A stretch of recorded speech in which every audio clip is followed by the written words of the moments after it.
In 2025, Battlefield 6 took the internet by storm. Everyone was loving Battlefield 6. Battlefield 6 really did, captivate gamers all around the world. Battlefield 6 broke all sorts of records in 2025. That being said, when that was happening, the PlayStation community, the ponies, as a matter of fact, they were the ones who basically adopted Battlefield 6. And the reason why they adopted Battlefield 6 is that they wanted to back a shooter that was not owned by Microsoft, that was not owned by Xbox. And they were basically hyping up Battlefield 6, saying that it is better than Call of Duty. Since Z said Battlefield is better than COD, confirmed. Mr. Potato Head here on Twitter was basically saying that Battlefield will outsell COD, it's better than COD. Look at the numbers on Steam. Yes, we even had Dreamcast guy saying that Battlefield would be the future of FPS. Listen. Gamers, Dreamcast guy here, and today we're talking about Battlefield 6 because it is finally here. Perhaps the biggest game of 2025. A lot of people are calling it the Call of Duty killer. Even hours after launch, it actually has 700,000 concurrent players on Steam, millions of people on PlayStation. But I want to break down the goods and the bads because I've been playing it, and I want to say that I'm actually enjoying this more than the beta. I put in about 65 hours into the beta, and immediately the final version of the game is bigger, it's better, it's tighter, and honestly, I think this is it. I think this is the future of FPS. But as you heard Method Guy, he believed at that point that Battlefield was the future of FPS. Now, while he was saying that, a lot of Call of Duty fans was doing this.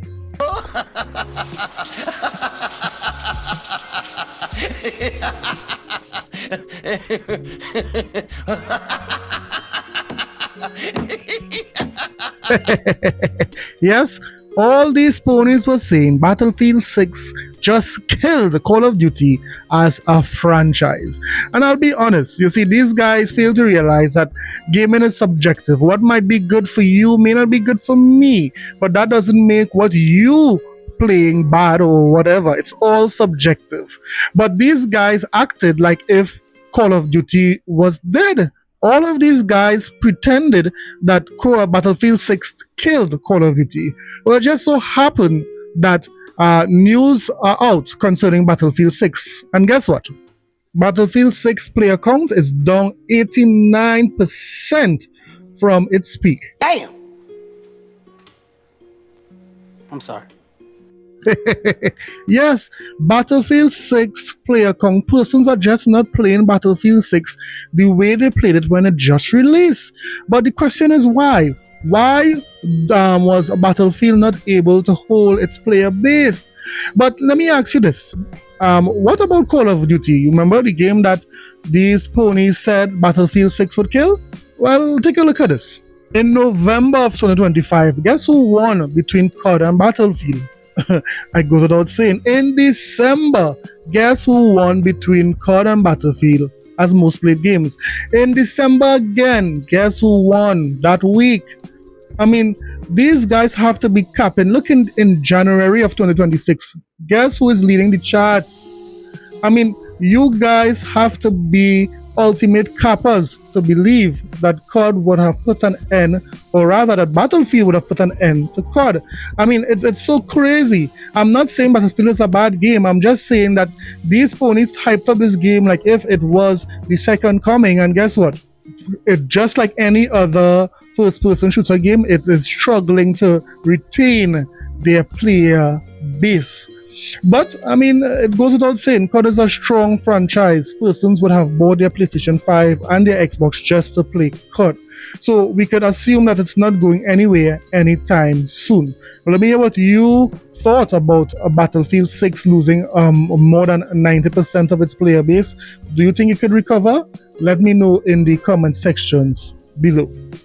I'll tell you guys something. Every time I wake up and I see pony on pony violence, I just say, yeah! They squabbling out there now. Yeah!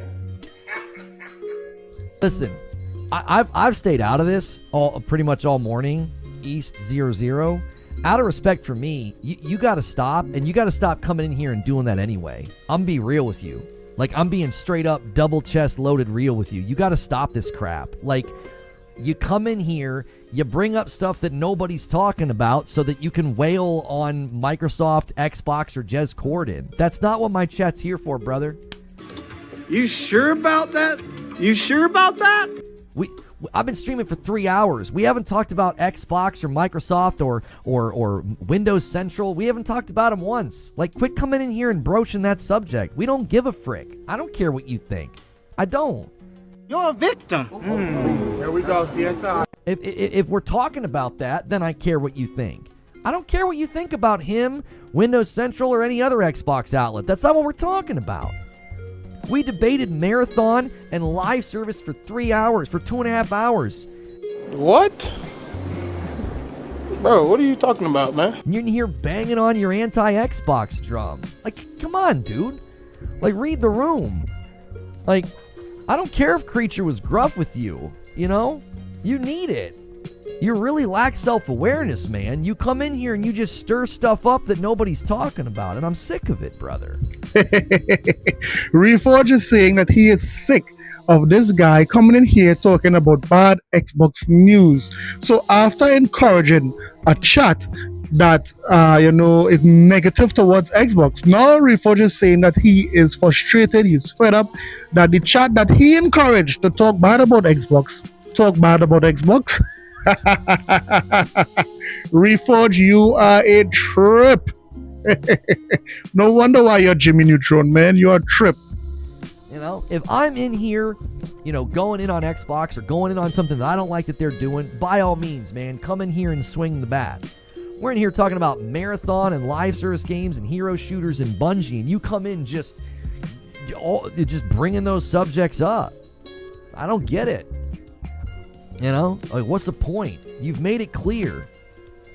You've made it clear you don't like Jez. You made it clear you don't like Xbox. You made it clear you don't like Microsoft. Cool, awesome. We know that's an axe that you like to grind. Let's move on from that now. Let's move on from that.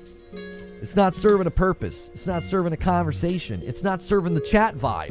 You know what I mean? Don't come in and be a vibe killer. We've been having a great day, and now you're making me be dad in the chat. You know what I'm saying? Don't make me be dad. Just come in and have fun and be cool. Jiminy Christmas. Jiminy Christmas, yes, Jiminy Christmas, Reforge. You're battling and fighting for your life with that chat member. Today's main story, however, is something that I didn't realize happened. You see, after a lot of the news said that Forza Horizon sold marvelously on PlayStation, I didn't realize it was doing this damage, especially to PlayStation games, because listen to this article. Most downloaded PS5 games of 2025 reveal, as Xbox's Forza Horizon 5 tops Ghost of Yotei. Times have changed. PlayStation has revealed the 20 most downloaded PS5 games of 2025, split between North America and Europe. In truth, there aren't many surprises here. Annual sports games took both top spots, with NBA 2K26 winning out in NA, and EA Sports FC 26 taking the crown in EU. In both regions, the champions were followed up by a very similar list of titles. The likes of Grand Theft Auto 5 and Minecraft remain eternally popular, while Battlefield 6 made the top 5 in both lists. Interestingly, Forza Horizon 5 did really well in Europe, hitting 4th place, but it could only manage 14th in North America. Perhaps the most startling thing about these charts is that the former Xbox exclusive actually did better than Sony's own Ghost of Yotei in Europe.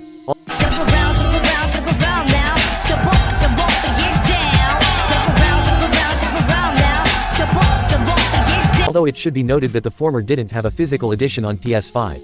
Still, it just goes to show how popular Xbox's PS5 ports tend to be. It's no surprise to see the Green Team continue its multi-platform efforts with the likes of Avowed, which launches next month, and Halo, Campaign Evolved, which is due out later this year.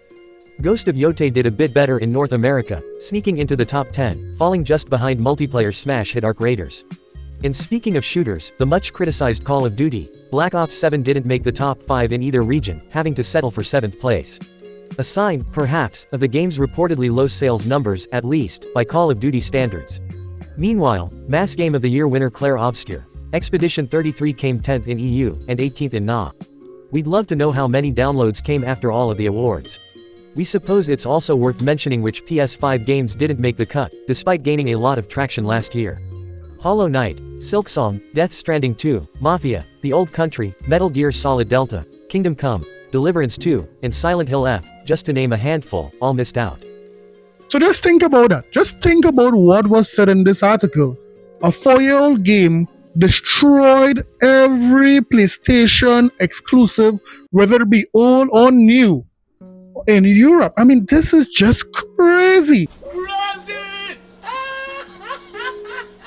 Xbox games like Forza and other games like Oblivion and all those games will continue to expose these PlayStation gamers because they keep saying back in the past that Xbox don't have games, they don't have good games, Xbox don't make good games. Well, this is very clear, the numbers don't lie. Xbox games are very popular on a PlayStation console. So let me hear what you thought about all the news today. Let me hear what you thought, whether it be about pony and pony violence, whether it be Battlefield player count going very, very low. And of course, we are seeing Forza Horizon is continuing to really show up these PlayStation fans.